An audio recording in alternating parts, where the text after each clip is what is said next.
नमस्ते दोस्तों, आप सभी का दिल से स्वागत है। अगर आपको ये कहानी पसंद आ रही है तो कृपया आरपी स्टोरी चैनल को सब्सक्राइब करें, लाइक करें और अपने दोस्तों के साथ ज़्यादा से ज़्यादा शेयर करें। आपका एक छोटा सा सपोर्ट हमें और भी अच्छी कहानियां बनाने की प्रेरणा देता है। और हाँ दोस्तों, मुझे कमेंट करके जरूर बताएं कि आपकी कहानी कैसी लग रही है। आपके कमेंट हमारे लिए बहुत ही खास होते हैं। तो चलिए अब बढ़ते हैं आज की कहानी की तरफ। चैप्टर 1। दुस्वप्न की शुरुआत। सड़क किनारे पुराने पुलिस स्टेशन के सामने जर्जर लकड़ी की बेंच पड़ी थी। उस पर एक दुबला पतला लड़का बैठा था। चेहरे पर थकान के गहरे निशान, आंखों के नीचे काले घेरे और हाथ में एक कप कॉफी। लेकिन ये कोई सस्ती कॉफी नहीं थी। यह महंगी असली कॉफी थी, वही जो आमतौर पर सिर्फ अमीरों की मेजों पर दिखाई देती थी। नील ने इसके लिए अपनी बचत का बड़ा हिस्सा खर्च कर दिया था। आज उसने सोचा, चलो एक बार तो खुद को थोड़ी राहत दे दूं। वो कप उठाकर हल्की सी मुस्कान के साथ उसकी खुशबू लेने लगा। भाप की गर्म लहर चेहरे से टकराए। नील ने हिम्मत करके एक छोटा सा घूंट लिया और तुरंत ही उसका मुंह बन गया। आहा, कितनी कड़वी है। वो कप को घूरने लगा जैसे उससे झगड़ रहा हो। पर पैसे खर्च कर दिए थे, अब तो पीना ही होगा। स्वाद चाहे जैसा हो, दिमाग को जागृत रखेगी, उसने खुद को मनाया। और एक और घूंट लिया। नींद से झपकती आंखों को उसने जोर से झकझोरा। टास्क, क्या बेकार चीज है। सड़क पर अमीर लोग अपने काम पर जा रहे थे। उनकी निगाहें नील पर पड़ती और फिर झट से हट जाती। उनकी आंखों में तिरस्कार था, सस्ते कपड़ों और थके चेहरे वाले इस लड़के के लिए। नील ने हल्की मुस्कान दी। शायद यही है 3 वक्त के खाने का असर। उसने कप को पास के कूड़ेदान में फेंकने की कोशिश की। कप जमीन पर गिर गया। नील ने आंखें घुमाई, उसे उठाया और सावधानी से डाल दिया। फिर गहरी सांस लेकर सड़क पार की और पुलिस स्टेशन के भारी दरवाजे के भीतर चला गया। अंदर जाते ही एक थका हुआ पुलिस वाला उसे घूरने लगा। उसकी आंखों में शक था। तुम खो गए हो क्या, बच्चा? नील की नजर दीवारों पर घूमी। मजबूत धातु की प्लेटें, छत पर छिपे हुए टॉयलेट्स, स्टेशन के अंदर हर चीज युद्ध के लिए तैयार लग रही थी। अरे, मैं तुमसे बात कर रहा हूं, पुलिस वाले ने झल्ला कर कहा। नील ने गला साफ किया। नहीं, मैं खोया नहीं हूं। मैं नाइटमेयर स्पेल का वाहक हूं। 3rd स्पेशल डायरेक्टिव के तहत आत्मसमर्पण करने आया हूं। ये सुनते ही पुलिस वाले का चेहरा बदल गया। उसकी निगाह गंभीर हो गई। तुम सच में संक्रमित हो? कब लक्षण शुरू हुए? नील ने हल्का कंधा उचका दिया। लगभग 1 हफ्ता पहले, पुलिस वाला हड़बड़ाया। उसने टर्मिनल का बटन दबाया और चिल्लाया, लॉबी में कोड ब्लैक। दोहराता हूं, कोड ब्लैक, नाइटमेयर स्पेल। कुछ दशक पहले ये दुनिया में आया। पहले इसे हल्के में लिया गया, लेकिन फिर लोग नींद में मरने लगे। उनके शव जागते ही राक्षसों में बदल जाते। सरकारें डर के मारे कांप उठी। पर उसी अंधेरे से अवेकेंड नामक योद्धा निकले। वे लोग जो नाइटमेयर की पहली परीक्षा से लौटकर जिंदा आए। उन्हीं ने स्पेल का सामना किया और इस दुनिया में कुछ संतुलन कायम रखा। पर नील, जो कभी स्कूल नहीं गया, जिसका दिन सिर्फ खाना जुटाने की जद्दोजहद में गुजरता था, उसके लिए नाइटमेयर स्पेल का चुना जाना मौत का फरमान था। थोड़ी देर बाद हथकड़ी लगाए नील को बेसमेंट ले जाया गया। वहां सुरक्षा कई गुना कड़ी थी। भारी हथियारों से लैस पुलिस वाले हर तरफ मौजूद थे। नील ने धीरे से सोचा, काश अभी एक झपकी मिल जाती। तभी एक बूढ़ा पुलिस वाला भीतर आया, चेहरा सख्त, आंखों में सालों का अनुभव। उसने रिस्ट्रेंट्स चेक किए और नील से बोला, तुम्हारा नाम क्या है, बच्चा? नील ने धीमी आवाज में कहा, नील। नील? अजीब नाम है। सौर ग्रहण के समय पैदा हुआ था। इसलिए बूढ़े ने हल्का सिर हिलाया। ठीक है नील, अब ध्यान से सुनो। कितनी देर तक जाग सकते हो? ज्यादा नहीं तो पूरी प्रक्रिया के लिए समय नहीं है। बस एक बात याद रखना। उसकी आवाज गहरी और भारी हो गई। पहली नाइटमेयर में इल्यूजन्स और मॉन्स्टर्स दोनों मिलेंगे। वे असली नहीं होंगे। अगर बच गए तो पावर्स मिलेंगी, लेकिन अगर मरे, उसने रुककर नील की आंखों में झांका, तो असली दुनिया में राक्षस पैदा होंगे। समझे? नील ने आंखें बंद की। थकान ने उसे घेर लिया। दुनिया काली पड़ने लगी और फिर एक ठंडी, निस्पंद आवाज गूंजी। Aspirant, welcome to the nightmare spell. Prepare for your first trial. Chapter 2 गुलामों का कारवां। धीरे धीरे नींद के गहरे अंधेरे में नील ने कुछ देखा। वो एक पहाड़ था। यह कोई साधारण पहाड़ नहीं था। उसकी चोटी बाकी सभी चोटियों से ऊंची थी। इतनी ऊंची कि वह आसमान की काली चादर को चीरती जा रही थी। खुरदरी और तेज धारें मानो किसी प्राचीन तलवार से तराशी गई हो। चांदनी उसकी ढलानों पर बिखरी हुई थी, हल्की सी भूतिया सी चमक, जो पूरे पर्वत को किसी अनजानी दास्तान की तरह रहस्यमय बना रही थी। हवा सीटी बजा रही थी, जैसे कोई खोया हुआ आत्मा पुकार रहा हो। एक ढलान पर पुराना रास्ता पसरा था, पत्थरों से चिपका हुआ, टूटा फूटा, जगह जगह बर्फ से ढका। दाईं ओर काली दीवार सी खड़ी चट्टान, बाईं ओर असीम खाई, काली गहरी, जैसे दुनिया की आखिरी गहराई। तेज हवाएं उस खाई में गिरती और गूंज बनकर लौटती। अचानक चांद लुढ़क कर क्षितिज के पार गिर पड़ा। सूरज पश्चिम से उगा और पूरब की ओर भागते हुए अदृश्य हो गया। बर्फ जमीन से उखड़कर हवा में तैरने लगी और बादलों में समा गई। नील का दिल कांप उठा। यह क्या हो रहा है? उसे एहसास हुआ वह समय को उल्टा देख रहा है। क्षण भर में सैकड़ों साल बीत गए। बर्फ पिघल गई, रास्ता उभर आया और उसके ऊपर बिखरी थी मानव हड्डियां। ठंडी झंझनाहट उसकी रीढ़ में दौड़ गई। फिर जैसे किसी ने पर्दा गिरा दिया हो, दृश्य बदल गया। अब वहां एक गुलामों का कारवां था, लंबी जंजीरों से बंधे लोग, जिनके कदमों के साथ साथ बेड़ियों की खनकनाहट गूंज रही थी। उनकी आंखों में बस खालीपन था। और तभी एक ठंडी, निस्पंद आवाज गूंजी, अभ्यर्थी, नाइटमेयर स्पेल में आपका स्वागत है। अपनी पहली परीक्षा के लिए तैयार हो जाए। नील हाँफ उठा। यह क्या है? कदम एक एक करके खींचे गए कदम। उसके पैरों से खून बह रहा था। दर्द मांस तक गहरा घुस आया था। ठंडी हवाएं उसके फटे कुर्ते से आर पार होकर शरीर को चीर रही थी। लेकिन सबसे बड़ा जख्म उसकी कलाई थी। लोहे की बेड़ियों ने उसके टूटे हाथ को ऐसा जकड़ा था कि हर हलचल पर आग सी जलन उठती। ये कैसी हालत है मेरी? उसने चारों ओर नजर दौड़ाई। लंबी जंजीरें दूर तक फैली हुई थीं।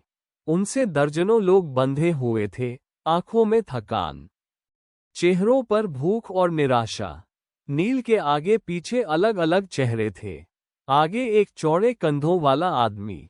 उसकी पीठ लहूलुहान थी, लेकिन फिर भी वह स्थिर कदमों से बढ़ रहा था। पीछे एक शकी सा आदमी, बेचैन निगाहें, होंठ लगातार किसी अनजानी भाषा में बड़बड़ा रहे थे। बीच बीच में घोड़े दौड़ाते हुए सैनिक निकलते, पुराने कवच पहने, उनकी आंखों में डरावनी चमक। नील ने सांस रोकी। ये पहली नाइटमेयर जैसी बिल्कुल नहीं थी। आमतौर पर अभ्यर्थियों को थोड़ी सी आजादी मिलती थी, हथियार भी, लेकिन वह एक जन्मजात गुलाम, बेबस, टूटा फूटा, सीधे अंधेरे के गहरे हिस्से में फेंक दिया गया था। पुराने पुलिस वाले की बात याद आए, स्पेल जितना कठिन होता है, उतना ही बराबरी का इनाम भी देता है। नील के दिल में एक छोटी सी उम्मीद जगी। शायद मुझे किसी शक्तिशाली एस्पेक्ट से नवाजा जाएगा। उसने आंखें मूंद दी। स्टेटस, इंफॉर्मेशन शब्दों को मन ही मन दोहराया। हवा में नीली रोशनी चमकी।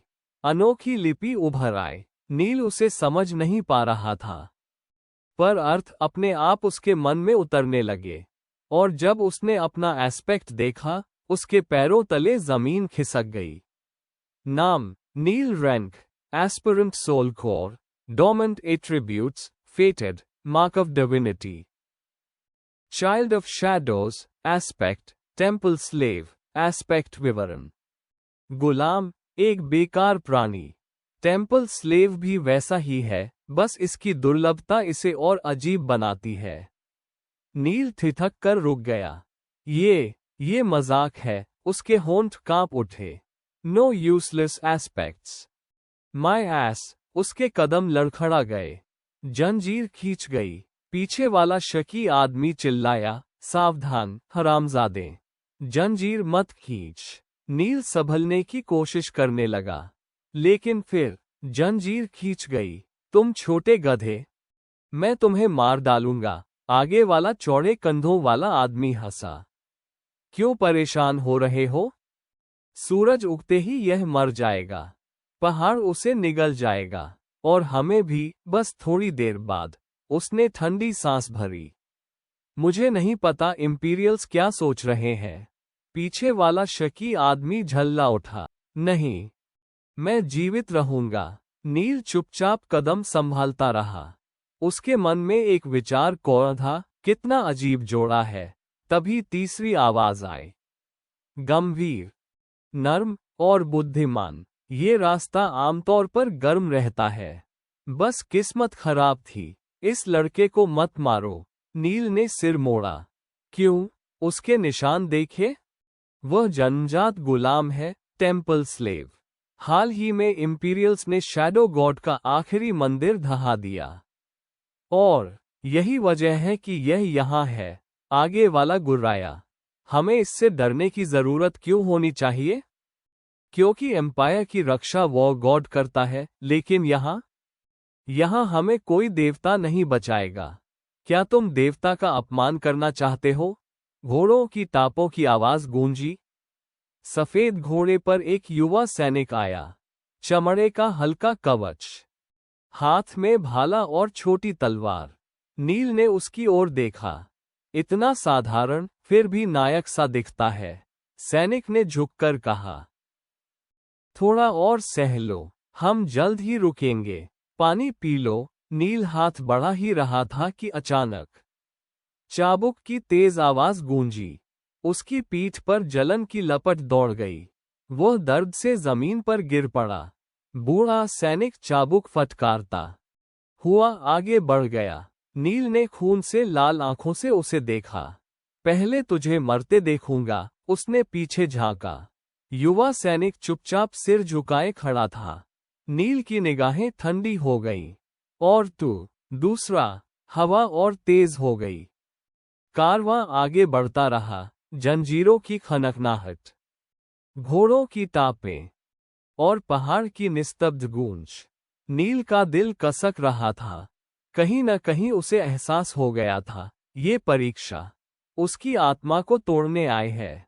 चैप्टर 3, किस्मत की डोरियां। कुछ पल के लिए नील का मन भारी रहा। सिर झुकाए वह बर्फ पर चलता रहा। लेकिन अचानक उसने गहरी सांस ली और ठंडी हवा को फेफड़ों में भर लिया। वो हवा, साफ, ताज़ा, एकदम शुद्ध। ऐसी हवा जो असल दुनिया में कभी नसीब ही नहीं होती थी। असली दुनिया में हर सांस जहरीली होती थी, धुआं, धूल और जहर से भरी। अमीर लोग मशीनों से हवा तो छान लेते थे, पर उसमें भी एक नकलीपन था, जैसे जिंदा होने का भ्रम। मगर यहाँ, इस दुस्वप्न की दुनिया में विडंबना देखो। नील पहली बार सचमुच जीने जैसा महसूस कर रहा था। उसके होठों पर हल्की हंसी आ गई। कभी कभी चुने जाने के अपने फायदे भी होते हैं। काश ये ठंड न होती। काश पैरों में जकड़ी जंजीरें कांटों की तरह चुभती नहीं। काश कंधों पर पड़े लोहे के छल्ले पीठ को न जलाते। लेकिन हकीकत यही थी। गुलामों का काफिला बर्फ से ढके पहाड़ों की ओर बढ़ रहा था। हर कदम के साथ जंजीरों की झनकार, कराहों और सैनिकों की डांट एक अजीब संगीत बनाती। कई गुलाम अब चलने की हालत में भी नहीं थे। कोई गिरता और सैनिक उन्हें बेरहमी से जंजीर से काटकर खाई में फेंक देते। नील ने उन्हें गिरते देखा। उसकी आंखों में हल्की दया तैर गई। बेचारे, अब चैन से सो जाओ। अजीब था, मौत इतनी नजदीक होते हुए भी उसके चेहरे पर डर नहीं था, बल्कि एक अजीब सुकून था।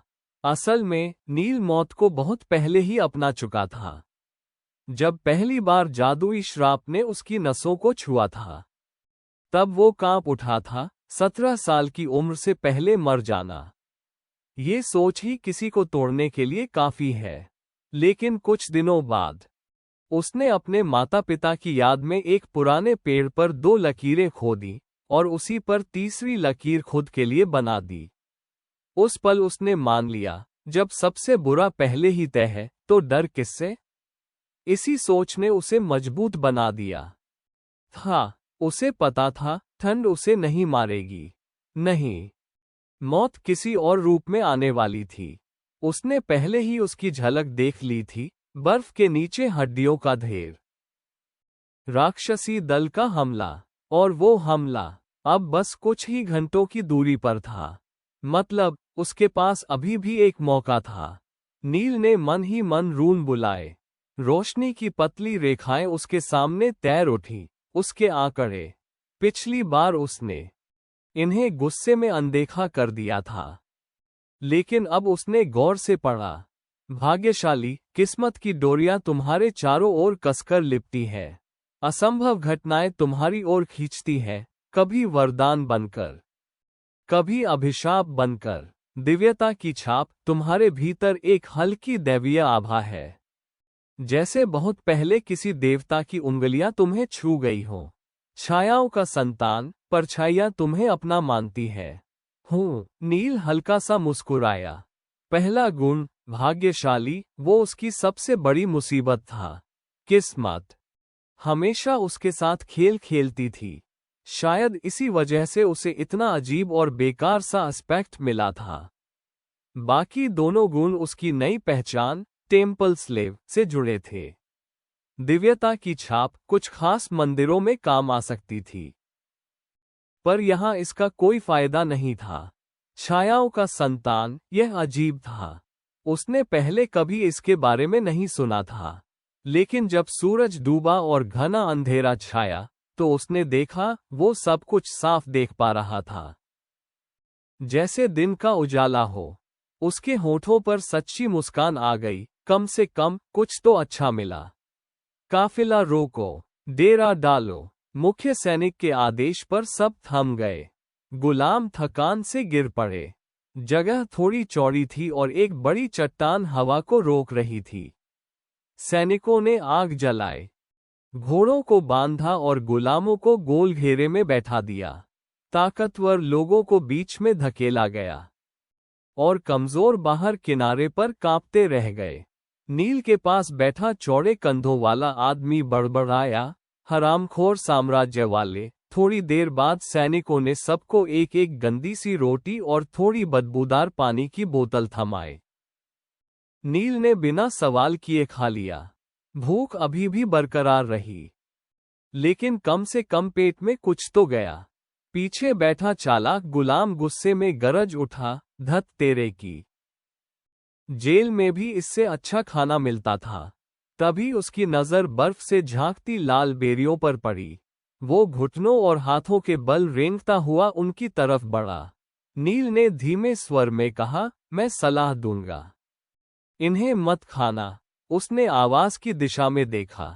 पहली बार उस नर्म आवाज वाले गुलाम का चेहरा साफ दिखा। 40 साल का, दुबला पतला, पर आंखों में गरिमा, जैसे कोई विद्वान हो। क्यों? चालाक गुलाम गुर्राया। विद्वान ने हल्की मुस्कान के साथ कहा, इन्हें ब्लड बेन कहते हैं। ये केवल वहीं उगती है जहां इंसानी खून गिरा हो, और इनका जहर तुरंत मौत देता है। चालाक गुलाम थूक कर पीछे हट गया और गालियां देने लगा। नील ने उनकी बातों पर ज्यादा ध्यान नहीं दिया। उसका ध्यान कहीं और था, क्योंकि उसने जगह पहचान ली थी। हाँ, यही वही जगह थी जहां उसकी दृष्टि में सबकी हड्डियां बर्फ के नीचे दबी थीं। मतलब अब मौत आने ही वाली थी। और तभी आसमान से गड़गड़ाहट गूंजी। धरती कांपी, बर्फ फटने लगी। अगले ही पल आकाश से एक विशाल छाया टूटी और सबके बीच आ गिरी।